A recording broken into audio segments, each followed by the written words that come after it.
الحكاية مش مجرد أرقام وموازنة، الحكاية خطة ذكية، زي ما بنقول كده تفكير بره الصندوق. تخيل إن عندك بيت كبير وعليه ديون، بدل ما تفضل تدفع فوايد وتقسط وتتعب في السداد، قررت تاخد حتة أرض عندك مش مستغلة وتعمل شركة، وتقول للي ليهم فلوس تعالوا شاركوني في الشركة دي وخدوا أرباح، وانسوا موضوع الدين ده خالص. دي بالظبط الحتة اللي بتدور في الكواليس دلوقتي، وتعال أحكي لك القصة من طقطق لسلام عليكم.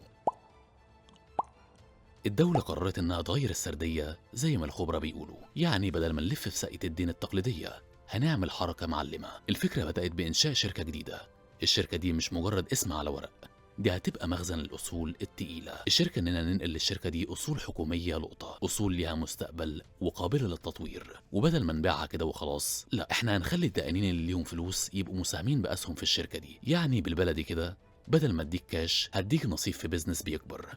وده بيضرب عصفورين بحجر واحد، بتنزل الديون من على كاهل الموازنة، وفي نفس الوقت بتطور الأصول دي بفلوس المستثمرين. في أي قصة بيبقى فيه كلمة سر أو مفتاح، وفي الحكاية دي كلمة السر هي أرض الزعفرانة. الأرض دي مش أي أرض، دي منطقة مميزة جدا ومطمع لأي مستثمر. وقررت الحكومة إنها تكون ضمن الأصول اللي هتتنقل للشركة الجديدة. الخطة إن الشركة تاخد الزعفرانة وتفتح الباب للقطاع الخاص المصري الأجنبي، ويدخلوا يطوروا ويبنوا ويستثمروا. وده معناه إن الأرض اللي كانت مركونة هتبقى ماكينة فلوس بتطلع عوايد مستدامة، واللي معاه سهم في الشركة دي كأنه معاه منجم دهب صغير. الخطة دي مش كلام جرايد، دي وراها مؤسسات تقيلة جدا. عندك مثلا البنك الأهلي المصري وبنك مصر، وحوش القطاع المصرفي، دول وافقوا يدخلوا في الخطة بمبلغ خيالي بيوصل ل 350 مليار جنيه. ومش بس كده، هيئة قناة السويس اللي هي رمز القوة الاقتصادية قررت تشارك هي كمان ب 100 مليار جنيه. يعني احنا بنتكلم عن 450 مليار جنيه كبداية. ده غير هيئة التأمين الصحي الشامل والهيئة القومية للتأمينات الاجتماعية، واللي داخلين في الصورة بقوة. المشاركة دي بتدي رسالة ثقة للعالم كله إن المؤسسات الوطنية هي اللي بتبدأ بالتغيير، وإن مبادلة الديون بحصص ملكية